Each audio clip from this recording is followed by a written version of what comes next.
Hello, వందనాలయ్య గారు. వందనాలండి. క్షీరసాగర మదన కార్యక్రమానికి స్వాగతం. మీ పేరేంటి, ఎక్కడి నుంచి కాల్ చేస్తున్నారు? నా పేరు సాగర్ బాబు అండి, పల్నాడు జిల్లా నర్సాపేట. ఏం చేస్తుంటారండి సాగర్ బాబు గారు? పనికి వెళ్తాం సార్, ఆటోకి కానీ పనికి కానీ. మంచిది. ఓకే. ఆఫీసర్ అన్నారు, మీ ప్రశ్న ఏమైనా ఉంటే పంచుకోండి. వందనాలయ్య గారు. వందనాలు బాబు, గాడ్ బ్లెస్ యు. చెప్పు నాయనా. అయ్య గారు, సేవ కోసం అనేక మంది ఎవరికి తగ్గట్టు వాళ్ళు చాలా విధంగా కష్టపడుతున్నారు. అవును కదా. మా దగ్గర అయితే అయ్య గారు, ఈ కొన్ని సిద్ధాంతాలు, ఈ దినం తినకూడదు, దినాలు చేసుకోకూడదు, సమర్థ బంతులు అన్నం తినకూడదు, సమర్థ బంతులు చేసుకోకూడదు, విధవరాలు అవి చేయకూడదు, ఇవి చేయకూడదు అని ఇట్లాగే ఇంకా వీటి నుంచే ఇది చేస్తున్నారు అయ్య గారు. అయ్యా, వాటి విషయంలో మరి మనం ఎలాగా ఇది అవ్వాలి అయ్య గారు? ఇప్పుడు దినం చేసుకోకూడదు అని అంటే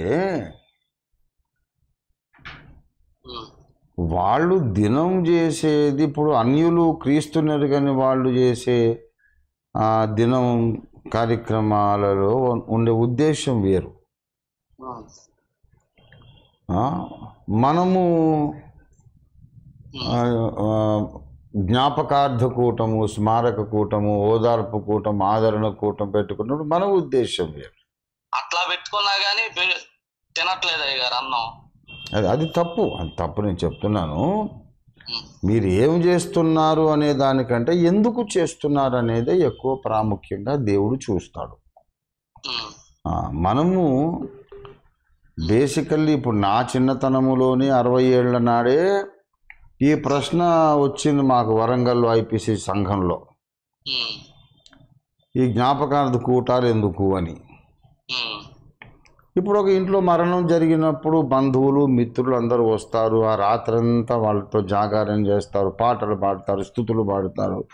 అమ్మ భోంచేయి, ఎంతసేపు ఏడ్చినా పోయిన వ్యక్తి వస్తాడా అని ధైర్యం చెప్తారు.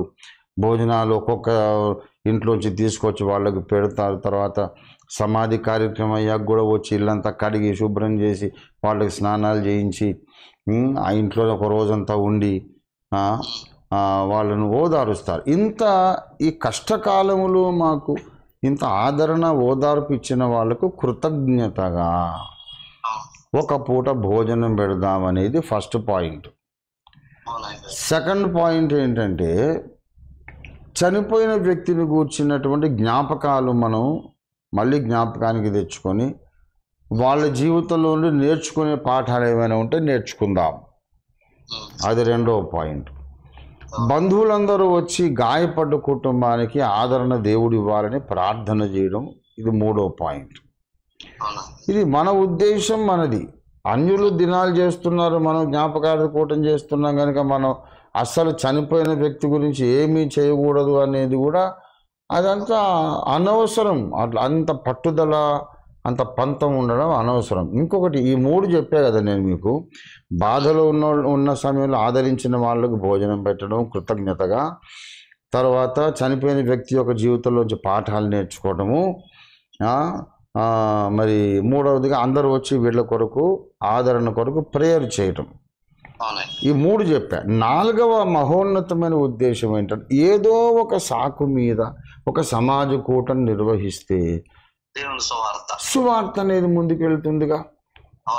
మామూలుగా సువార్త చెబుతానంటే రానోళ్ళు బంధువులు ఆ వెళ్ళిపోయిన మనిషి, చనిపోయిన మనిషి మీద ప్రేమతో వస్తారు కదా.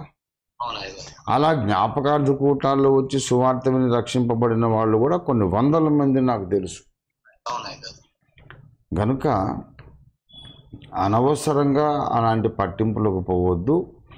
ఇది చేయొద్దు, అది చేయొద్దు అనే కంటే, దేవుడైతే దీన్ని నిషేధించలేదు డైరెక్ట్గా, అదొకటి. దేవుడు నిషేధించకపోయినా మన ప్రాంతంలో ఉండే అలవాటు ప్రకారం ఒక కార్యాన్ని చేస్తే దీని ద్వారా కొంతమందిని రక్షించగలమా, రక్షణలోకి నడిపించగలమా అని మనం చూసుకొని, ఒక ఆత్మ రావడానికి అవకాశం ఉన్న ప్రతి కార్యాన్ని మనం తప్పకుండా చేయాలి. దేవుడు నిషేధిస్తే తప్ప.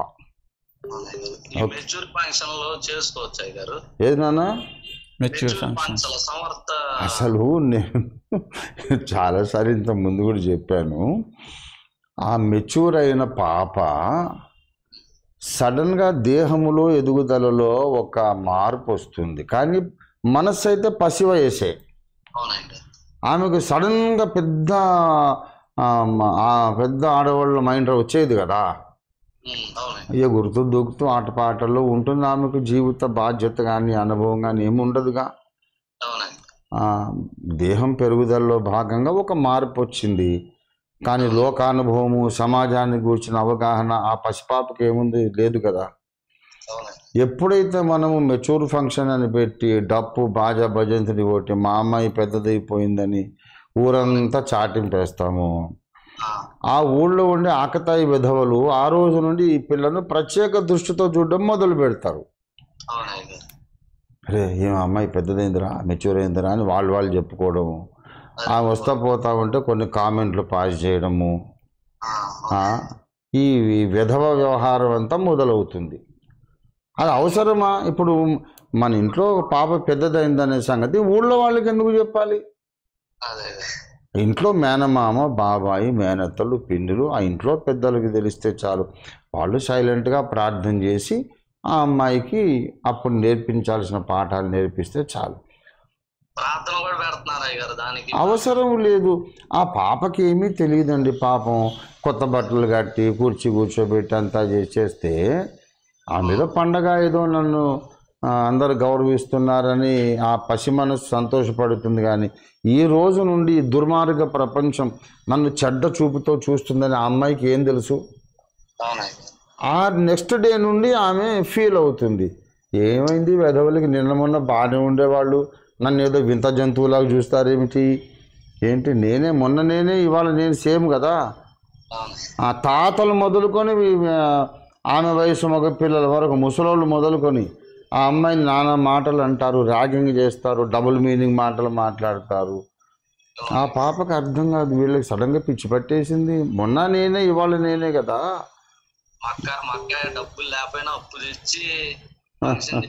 అవసరం మెచ్యూర్ ఫంక్షన్లు అవసరం లేదు. ఆడపిల్లలకు అది ఇంకా అదనపు అవమానం మనం తెచ్చిపెట్టినట్టు అవుతుంది. ఇంట్లో ఉన్న పెద్దలు ప్రార్థన చేస్తే చాలు.